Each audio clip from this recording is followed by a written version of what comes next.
போடா லூசு.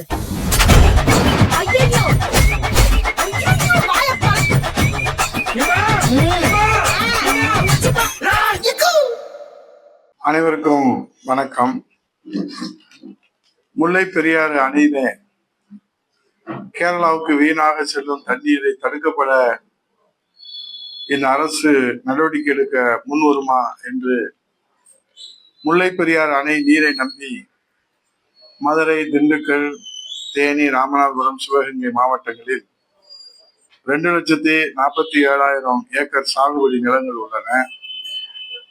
இது தவிர 1 கோடி மக்களின் குடிநீர் ஆதாரமாகவும் இந்த அணை உள்ளது. 1979 அணை பலம் இழந்து விட்டதாக கேரளா தரப்பில் புகார் கூறியதை தொடர்ந்து 152 அடியாக இருந்த அணை நீர்மட்டம் 136 அடியாக குறைத்து நிலைநிறுத்தப்பட்டது. இதனாலே தேனி மாவட்டம் தவிர மற்ற மாவட்டங்களில் ஒருபோக விவசாயம் கூட முழுமையாக செய்ய முடியாத நிலை ஏற்பட்டதை நாம் அறிவோம். ராமநாதபுரம் பெரிய கண்மாய்க்கு பெரியாறு தண்ணீர் கனவு காணல் நீராக உள்ளது. முல்லை பெரியாறு அணையின் நீர்மட்டம் 142 அடியாக உயர்த்தி கொள்ளலாம் எனவும், ஒட்டி உள்ள பேபி அணையை பலப்படுத்திய பின் 152 அடியாக உயர்த்தலாம் எனவும் புரட்சி தலைவி அம்மா அவர்கள் தொடர்ந்த ஒரு தொடர் சட்ட போராட்டத்திலே 2014 உச்ச நீதிமன்றம் ஒரு வரலாற்று சிறப்புமிக்க தீர்ப்பை வழங்கி புரட்சி தலைவி அம்மா அவர்கள் பெற்றுத்தந்த இந்த வரலாற்று சிறப்புமிக்க விவசாயிகளின் வயிற்றில் பால் வார்த்த இந்த தீர்ப்புக்கு ஒட்டுமொத்த விவசாயிகளும் புரட்சி தலைவி அம்மா அவர்களுக்கும் அனைத்து இந்திய அண்ணா திராவிட முன்னேற்ற கழக அரசுக்கும் நன்றி தெரிவித்து மதுரையிலே ஒரு நன்றி அறிவிப்பு மாநாடு நடைபெற்றது. 2018 ஆகஸ்ட் 16 பெய்த கனமழையால் அணைக்கு நீர்வரத்து வினாடிக்கு 25,000 கன அடியை தாண்டியது. நீர்மட்டம் வெகுவாக உயர்ந்து 142 அடியை கடந்தது. 142 அடிக்கு மேல் தங்கிய அந்த தண்ணீர் அணையை ஒட்டியுள்ள 13 சட்டங்கள் வழியாக கேரளா பகுதியில் வெளியேற்றப்பட்டது. 10 நாட்களில் 3 TMC தண்ணீர் கேரள பகுதி வழியாக வெளியேறி வீணாக அரபிக்கடலிலே கலந்தது. முல்லை பெரியாறு அணையின் நீர்மட்டம் 142 அடியாக உயர்த்தி கொள்ளலாம் எனவும், ஒட்டியுள்ள பேபி அணையை பலப்படுத்திய பின்பு 152 அடியாக உயர்த்தலாம் எனவும் புரட்சி தலைவி அம்மா அவர்கள் பெற்றுத்தந்த அந்த வரலாற்று சிறப்புமிக்க அந்த தீர்ப்பு தற்போது முல்லை பெரியாறு அணையின் 152 அடி வரை தேங்கும் தண்ணீர் முழுவதும் தமிழகம் பயன்படுத்தி கொள்ளலாம் என 1886 அமைக்கப்பட்ட ஒப்பந்தத்திலே இடம்பெற்றிருந்ததை நாம் இங்கே நினைவு கூர்ந்து, அதை தொடர்ந்து 2014 உச்ச நீதிமன்றம் வழங்கிய தீர்ப்பில் தமிழக பகுதிக்கு கூடுதல் தண்ணீர் திறக்க 2வது சுரங்கப்பாதை அமைக்கலாம் என்கிற ஆலோசனையும் கூறப்பட்டுள்ளது. ஆனால் தற்போது ரூல் கர்வ் என்கின்ற நடைமுறையை அமுல்படுத்துகிற காரணத்தினாலே, ரூல் கர்வ் என்பது ஒரு ஆண்டில் நிலவும் வெவ்வேறு பருவகால சூழலுக்கு ஏற்ப முல்லை பெரியாறு அணையின் பாதுகாப்பை கருத்திலே கொண்டு அந்த அணையின் எத்தனை அடி உயரத்துக்கு நீரை தேக்க வேண்டும் என்பதை நிர்ணயிக்கும் ஒரு அறிவியல் தொழில்நுட்ப நடைமுறை. ஒவ்வொரு மாதத்திற்கான அணை நீர் தேக்கும் அளவு மத்திய நீர்வள கமிஷனால் நிர்ணயிக்கப்படுகிறது. ஆகவே ரூல் கர்வ் நடைமுறையை மாற்ற தொடர்ந்து இந்த அரசு எந்த நடவடிக்கையும் எடுக்கவில்லை. தொடர்ந்து இந்த பகுதியில இருக்கக்கூடிய விவசாயிகள் ரூல் கர்வ் முறையினாலே முல்லை பெரியாறு அணையில கேரளாவுக்கு வீணாக செல்லும் தண்ணீர் இன்றைக்கு தடுக்கப்பட முடியாமல் இருக்கிறது. ஆகவே ரூல் கர்வ் விதிமுறையின்படி ஜூன் 30 வரை 136 அடி மட்டுமே தேக்க முடியும் என்பதால் பருவமழையினால் 136 அடிக்கு மேல் உயர்ந்த தண்ணீர் 4 நாட்களுக்கு மேலாக கேரள பகுதிக்கு வெளியேற்றப்பட்டிருக்கிறது. கடந்த 10 நாட்களுக்கு மேலாக அணை நீர்பிடிப்பில் பெய்யும் கனமழையால் நீர்மட்டம் மீண்டும் வெகுவாக உயர்ந்து நேற்று காலை 6 மணி நிலவரப்படி 134.30 அடியை எட்டியது. மொத்த உயரம் 152 அடி.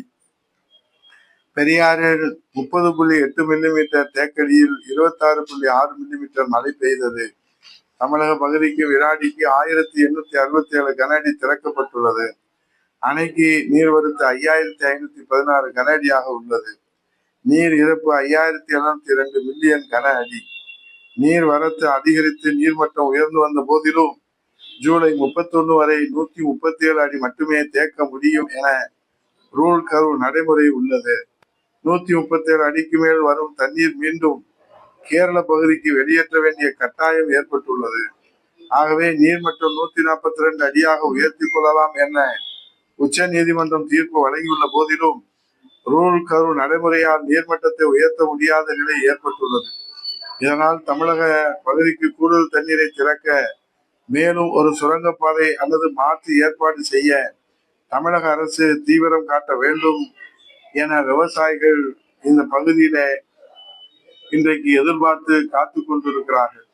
ஆனால் இலவு காத்த கிளி போல இங்கே காத்திருந்து இங்கே இந்த அரசு எந்த முயற்சியும் ஒரு துரும்பை கூட எடுத்து போடாமல் முல்லை பெரியாறு அணைக்கும் எங்களுக்கும் சம்பந்தம் இல்லை என்பதை போல இந்த 4 ஆண்டுகளிலே முத்துவேல் கருணாநிதி ஸ்டாலின் அவர்கள் ஒரு வார்த்தை கூட முல்லை பெரியாறு குறித்து நாங்கள் 152 அடி உயர்த்துவதற்கும் உடனடியாக 142 அடி உயர்த்துவதற்கும் இன்றைக்கு 2014 உச்ச நீதிமன்றத்தின் தீர்ப்பின் அடிப்படையிலே நாங்கள் நடவடிக்கை எடுப்போம் என்று ஏன் சொல்ல தயங்குகிறார்? ஏனென்றால் அவர்கள் கூட்டணி கட்சியில இருக்கிற காரணத்தினாலே அந்த கூட்டணி கட்சியில ஏதேனும் இடைவெளி ஏற்பட்டு விடக்கூடாது என்று நினைக்கிறாரே தவிர விவசாயிகளுக்கும் இந்த அரசுக்கும் இடைவெளி ஏற்பட்டிருப்பதை பற்றி அவருக்கு கவலை இல்லை. ஏனென்றால் அவருக்கு வாக்குதான் முக்கியம். இன்றைக்கு தோழமை கட்சியில இருக்கக்கூடிய வாக்குகளுக்கு கொடுக்கிற முக்கியத்துவம் கூட விவசாயிகளுடைய வாக்குகளுக்கு அவர் முக்கியத்துவம் கொடுக்கவில்லை என்பதுதான் இந்த முல்லை பெரியாறு நடவடிக்கையில மெத்தன போக்கோடு இருக்கிற மௌனச்சாமியாராக இருக்கிற முத்துவேல் கருணாநிதி ஸ்டாலின் அவர்களே, இங்கே கேரளாவுக்கு வீணாக செல்லும் தண்ணீரை உடனடியாக தடுத்து நிறுத்தி ரூல் கர்வ் நடைமுறையை மாற்ற வலியுறுத்துவதற்கு இந்த அரசு நடவடிக்கை எடுக்க முன்வருமா என்ற விவசாயிகளுடைய கோரிக்கை இன்றைக்கு இந்த அரசு கனிவோடு பரிசீலனை செய்யுமா என்ற கோரிக்கை முன்வைத்து தமிழகத்துடைய ஜீவாதார உரிமைகள் எல்லாம் ஒன்றொன்றாக பறிபோய் கொண்டு இருக்கிறது. அது காவேரி உரிமையாக இருந்தாலும், முல்லை பெரியார் உரிமையாக இருந்தாலும், பாலாறு உரிமையாக இருந்தாலும், கச்சத்தீவு உரிமையாக இருந்தாலும் இவையெல்லாம் நம்முடைய வாழ்வாதாரத்திற்கான உரிமை பிரச்சனைகள். ஆனால் வாழ்வாதார உரிமை பிரச்சனை கூட ஒரு மெத்தன போக்கில இந்த அரசு மெத்தனமாக அக்கறை இல்லாமல் இருப்பது இன்றைக்கு வேதனையின் உச்சமாக இருக்கிறது.